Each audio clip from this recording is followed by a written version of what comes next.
Bienvenue au bureau.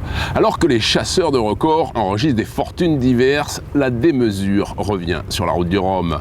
On retrouve la voile olympique à Miami en Floride, tandis que les kiters rejoignent l'île de Bintan en Indonésie et les windsurfers sont à Singapour. Mais d'abord, Destopinion est, comme son nom l'indique, une sorte d'opinion sur une actu ou un fait divers. Écoutez cette histoire. Lorsqu'on fait référence à la haute technologie, les enjeux de communication deviennent très importants. Revenons quelques instants à notre reportage sur l'épreuve de TP52 à Key West, publié la semaine dernière. Lorsqu'on s'appelle Quantum, on utilise même les services d'un drone qui décolle avant chaque départ de manche et assure des relevés d'une précision diabolique. Du coup, on a été un peu surpris que l'équipe de Doug DeVos nous somme de publier un démenti formel sur cette information. Alors je cite: Salut Sébastien, je voudrais clarifier que l'usage de notre drone n'est en aucun cas pour espionner les adversaires ou évaluer des formes de voile. Vos commentaires sont faux et prêtent à confusion. On ne rajoutera aucun commentaire. Les principaux concurrents en campagne pour les Jeux de Rio de 2016 se rassemblent à Biscayne Bay, à Miami en Floride. Prise modérée et soleil au menu du dernier jour, consacré au Medal Race. Grâce à une 4e place, les Français Sofian Bouvet et Jérémy Mion arrachent la victoire en 4-7 hommes. Ils mettent un terme à l'hégémonie australienne de Belcher Ryan, qui comptait la bagatelle de 18 victoires internationales d'affilée. Ouais, on est super content d'avoir battu les Australiens parce que ça faisait 18 régates qu'ils n'étaient pas vaincus. Et voilà, c'était vraiment important pour nous et on espère réussir à faire pareil par la suite des événements. Belcher Ryan se contente de l'argent, alors que le bronze revient aux Américains McNay Hughes. Les Français et les Américains ont fait une super régate. On a plein d'idées et on est raisonnablement satisfait de nos progrès au cours de la semaine. Triomphe total en 4,70 femmes pour Veiklin McIntyre qui, non contente de remporter l'épreuve, s'adjuge également la victoire dans la Medal Race. Le cointre de France et Vadlo Hogar complètent le podium. Ça a été une guerre des nerfs. On revient de loin et on a dû utiliser notre vitesse sous spi qui était plutôt moyenne jusqu'à maintenant. Par chance, ça a marché aujourd'hui.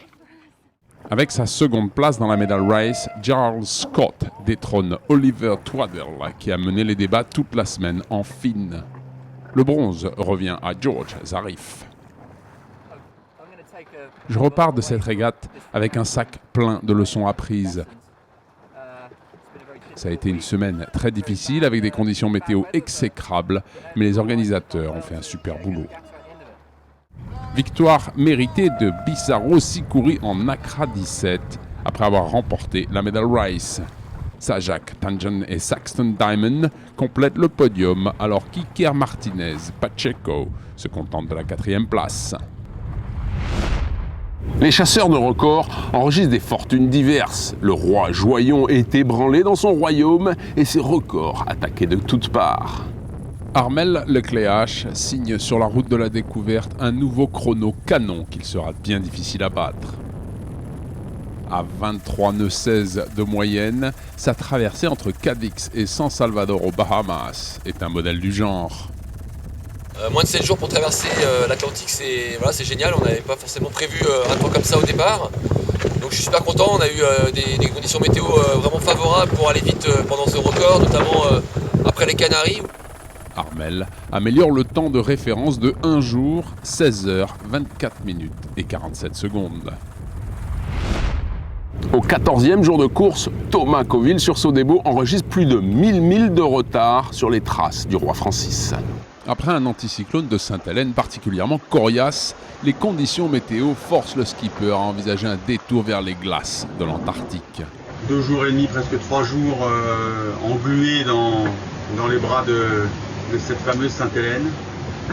Et puis hier, ce qui a fait basculer mon choix, notre choix, et notamment un anticyclone qui nous obligeait à descendre sous une limite de glace, où donc il y a des icebergs qui nous paraissaient ne plus être raisonnables.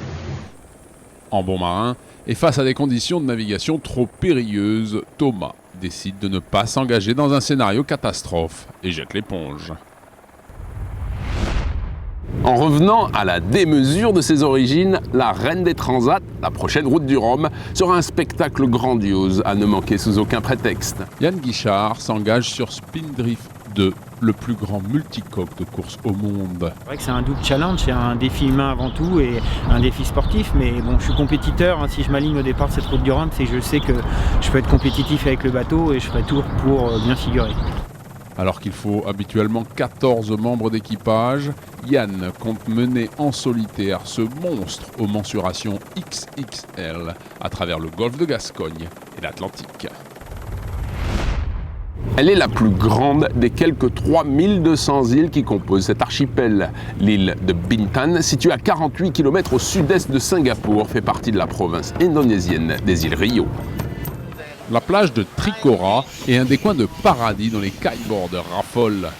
Dans près de 25 nœuds de vent, la houle déferle sur les récifs pour un spectacle fantastique.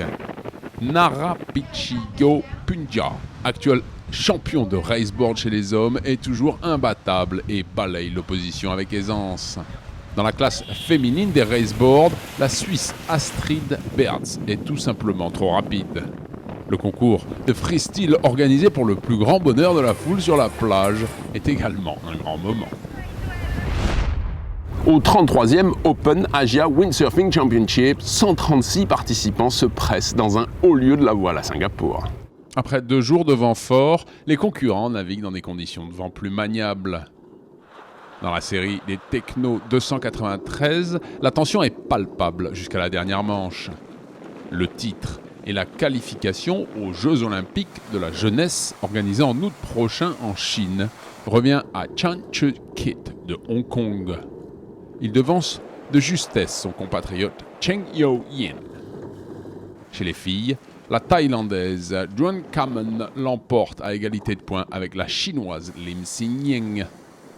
En classe raceboard, le Britannique Paul Leon s'évite toute désagréable surprise en remportant toutes les manches.